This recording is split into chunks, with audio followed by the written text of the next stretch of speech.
The sound of gunshots echoed through quiet halls of the Meridian Apartments in Collierville, Tennessee on April 4th, 2019. But it wasn't the gunshots that would haunt investigators. It was the chilling words that preceded them. "You broke my heart," a woman's voice screamed, before pulling the trigger multiple times, and in the life of a respected pastor, while his wife watched in absolute horror.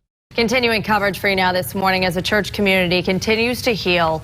The woman accused of killing Memphis pastor Brodes Perry will make her first court appearance later today. Latasha Daniels is facing several charges this morning, including a murder charge. This is in Collierville from late Thursday night. Investigators are looking into a possible love triangle that turned sour. Local 24 News reporter Dave Datling live for us outside Perry's Church, the Mississippi Boulevard Christian Church in Midtown Memphis. Dave has more on how the congregation is coping through all this. Dave. Hey, good morning. Well, the church congregation right now leaning on each other for support. A lot of messages on social media. Now, this comes as we're learning the suspect in this deadly shooting, according to police, yelled out multiple times, "You broke my heart." This as she shot the pastor. Now, 39-year-old Latasha Daniels will be in court in Collierville for her arraignment at 8 this morning. As for the relationship with Pastor Brodes Perry, this is what we know. Records show Daniels, who's a certified anger management specialist, was a member of Pastor Perry's former church in Little Rock, Arkansas, and worked with him at a nonprofit.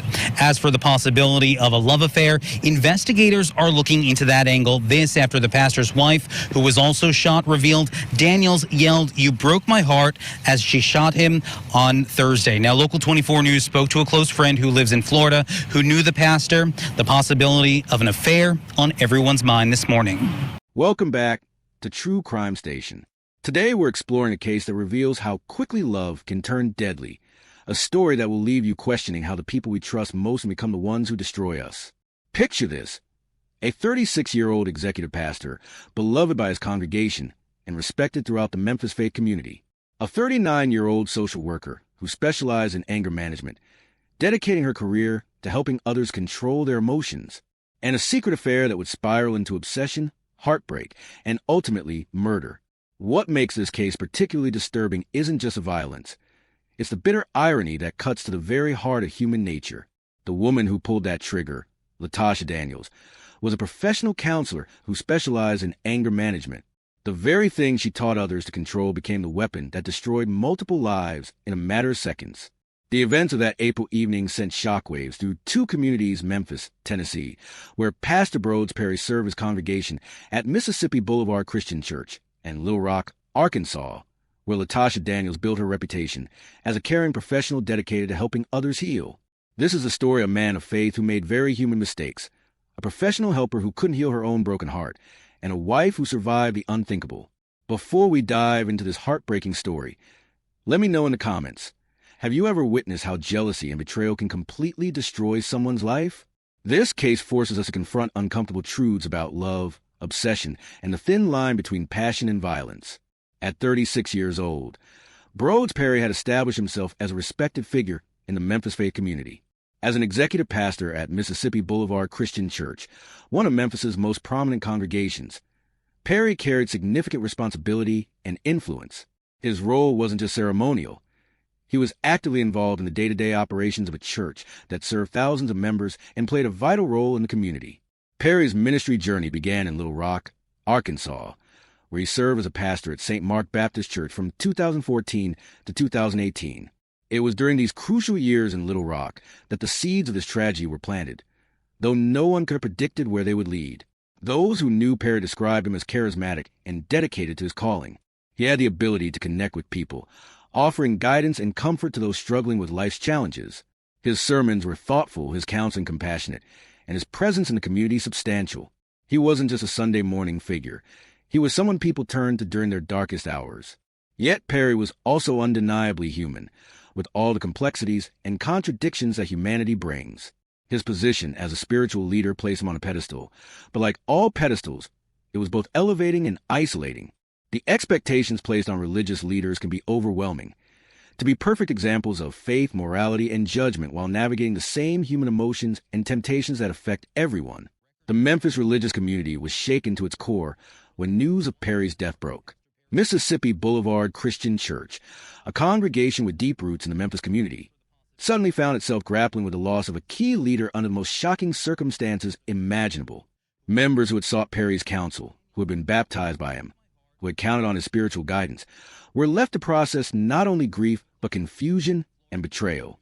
What made this particularly difficult for the community was the nature of the circumstances surrounding Perry's death. This wasn't random violence or a tragic accident. It was a result of choices and relationships that contradicted everything Perry publicly represented. The cognitive dissonance was overwhelming for many who looked up to him as a spiritual guide. Perry's story reflects the impossible standards we sometimes place on religious leaders. We expect them to be above human frailty, immune to temptation, and perfect in judgment. When they fail to meet these impossible standards, the fall can be devastating, not just for them, but for everyone who believed in them. The woman who would take Brodes Perry's life wasn't a dangerous stranger lurking in the shadows. She was a 39-year-old professional with an impeccable reputation and a career dedicated to helping others. Latasha Daniels worked as a social worker in Little Rock, Arkansas, but her specialty made this case particularly chilling. She was an anger management counselor. Let that sink in for a moment. The woman who would commit murder in a fit of rage was literally paid to teach others how to control their anger. The irony is so profound, almost seems fictional. But the reality is that sometimes people who appear most in control are fighting the biggest battles behind closed doors. Daniels had built a successful career helping clients work through their emotional challenges. She understood the psychology of anger, the triggers that could send someone spiraling, and the techniques needed to regain control. Her colleagues respected her expertise, clients trusted her guidance, and her professional record was spotless. By all outward appearances, she was exactly the kind of person you want counseling you through difficult emotions. But there's a dark truth about helping professions that isn't often discussed. Those who choose to help others heal are sometimes trying to heal themselves. The line between professional competence and personal struggle can be thinner than anyone realizes. Daniels could teach others to manage their anger because she understood it intimately, perhaps more intimately than she ever let on. Those who knew Daniels professionally describe her as intelligent, articulate, and genuinely caring. She wasn't someone who appeared unstable or dangerous. She was a woman who had achieved professional success, commanded respect in her field, and seemed to have her life together. This makes what happened on April 4th, 2019, even more shocking.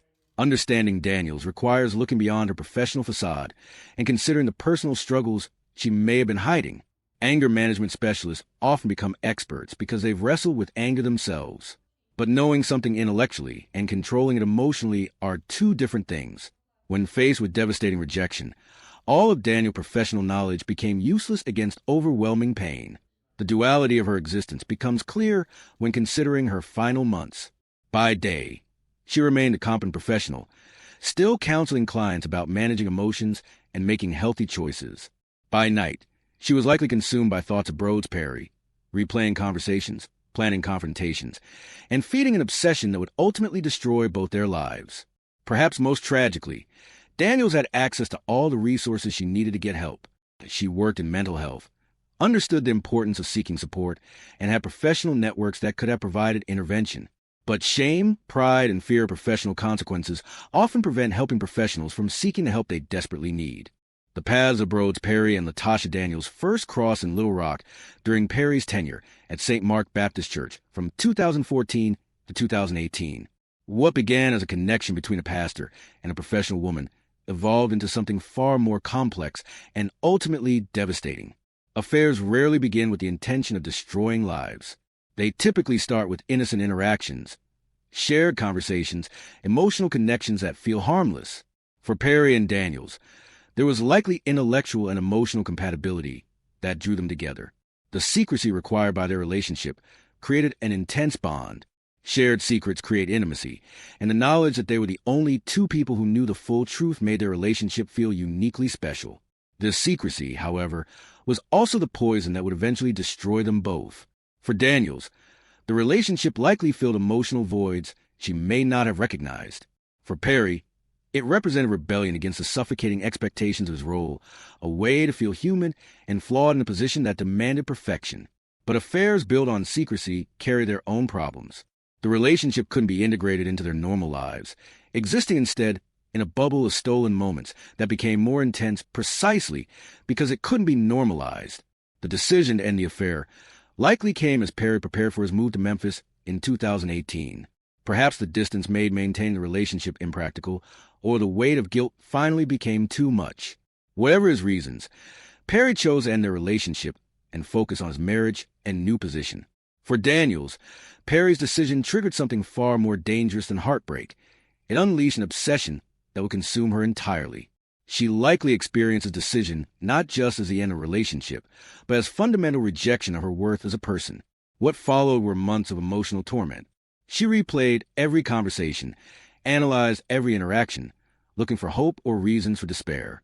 The professional tools she used to help others became useless against overwhelming pain. The obsession began taking over her life. She likely found ways to monitor Perry's activities, staying connected to his world even though he cut her out. As months passed and Perry seemed to be moving on, Daniels' emotional state deteriorated. The dangerous mix of love, control, and abandonment issues created a perfect storm. She couldn't accept that the relationship was over, couldn't bear the thought of Perry being happy without her, and couldn't find a way to move forward with her own life.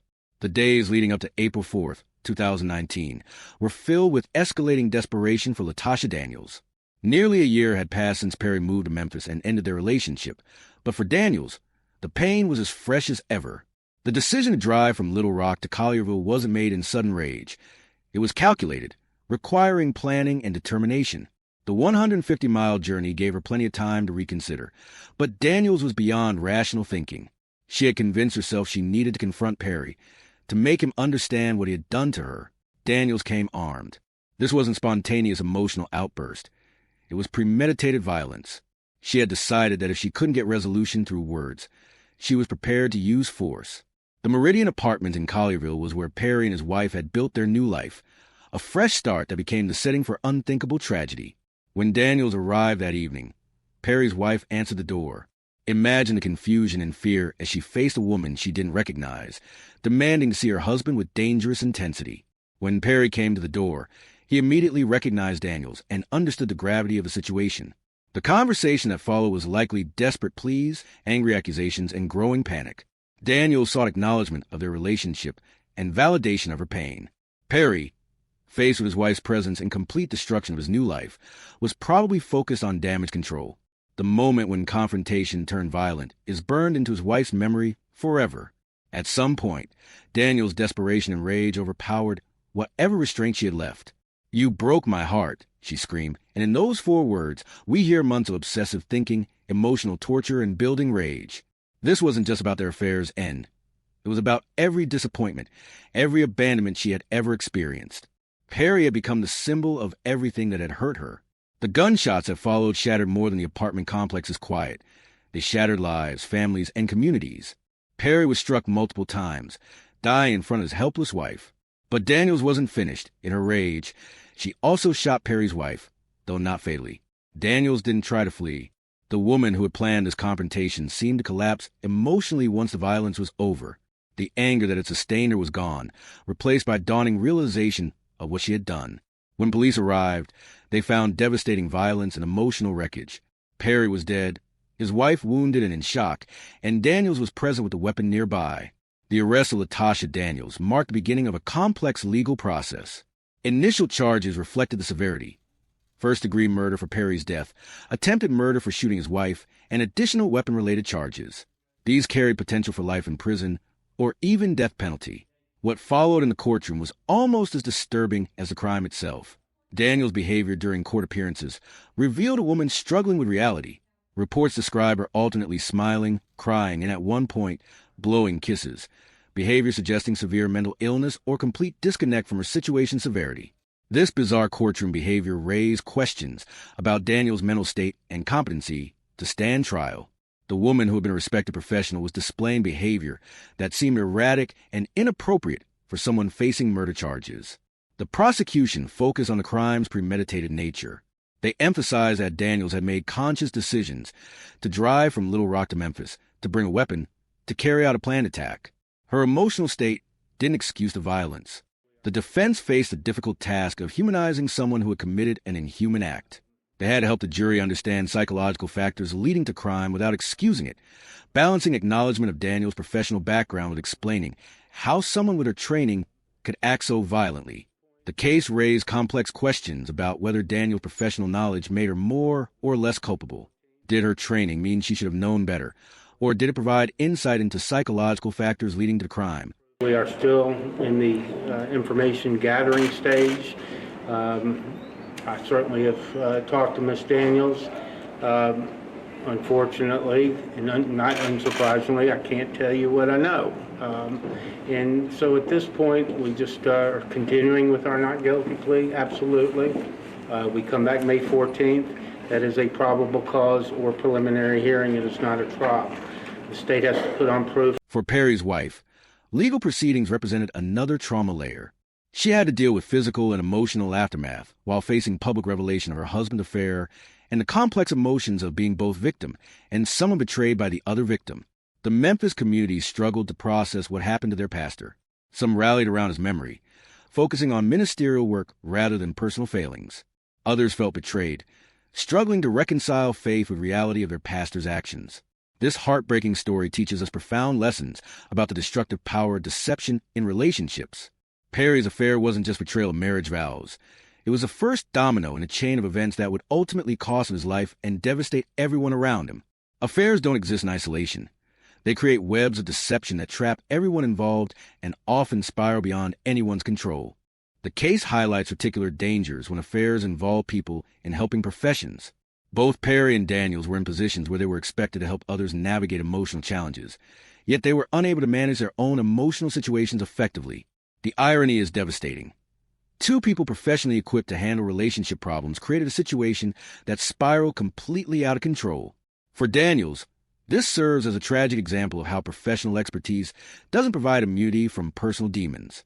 She spent her career teaching anger management, but couldn't apply those techniques to her own overwhelming emotions.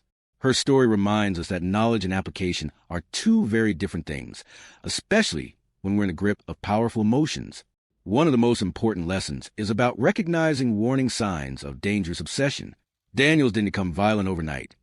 There was likely a months-long process of escalating obsessive thinking, emotional dysregulation, and planning that preceded the crime. Understanding these warning signs could potentially prevent similar tragedies in the future. The obsessive thinking that consumed Daniels is more common than many people realize, but it rarely escalates to violence. However, when it does, the results can be devastating. Learning to recognize when heartbreak has crossed the line into dangerous obsession, and knowing how to seek help when it does, could save lives. This case raises important questions about supporting people in helping professions during personal crises. The expectation that professional helpers should have their lives under control can prevent them from seeking help when they need it most. Creating better support systems for people in these roles could prevent similar tragedies.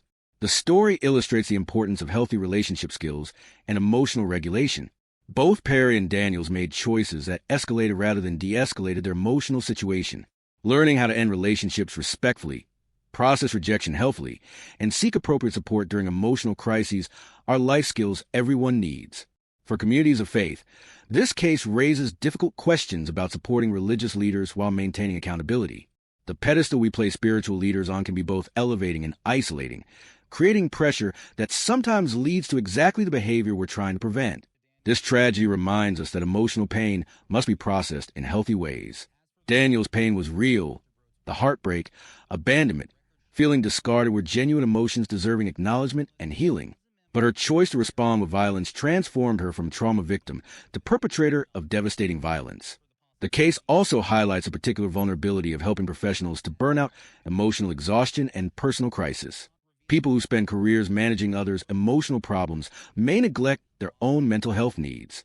Creating better support systems, reducing stigma around seeking help, and recognizing signs of professional burnout could prevent similar tragedies. One of the most painful aspects is how preventable this seems in retrospect. Warning signs were there, resources for help were available, and knowledge of what was happening was present. Yet the combination of pride, shame, fear, and obsession created a perfect storm no one could stop. This case serves as a reminder that mental health crises can affect anyone, regardless of profession, education, or apparent stability. Daniels wasn't a stereotypical criminal. She was an educated professional with a successful career and reputation for helping others. Her transformation from helper to killer reminds us that we all have capacity for both great good and terrible destruction. For survivors of similar situations, this case provides both cautionary tale and message of hope. Perry's wife survived both physical attack and emotional trauma of learning about her husband's affair. Her journey toward healing represents resilience of human spirit and possibility of moving forward even after unimaginable tragedy. The tragedy of April 4th, 2019, reminds us that our choices have consequences extending far beyond ourselves. A secret affair, broken heart, and moment of deadly rage created ripple effects impacting multiple communities years later. The lives lost and damaged at night can never be restored, but perhaps by understanding what went wrong, we can work to prevent similar tragedies. This case challenges us to be more honest in relationships, more proactive in seeking help when needed, and more aware of warning signs indicating when someone is moving from emotional distress to dangerous behavior. It reminds us that professional competence doesn't equal personal immunity, that secrets can become toxic, and that people who appear most stable may be fighting the biggest battles behind closed doors. Most importantly, it reminds us of our shared humanity, our capacity for both love and destruction, our need for connection and healing, and our responsibility to care for one another in ways that prevent rather than enable tragedy. The story of Brodes Perry, Latasha Daniels, and the wife who survived them both is ultimately about all of us, about the choices we make, the pain we carry, and the hope that we can learn to do better. Thank you for watching True Crime Station. Your engagement and support mean everything, and I'm grateful you chose to spend your time learning about these important cases. Don't forget to subscribe if you haven't already, and I'll see you in the next episode where we'll dive into another case that will leave you questioning everything you thought you knew about human nature.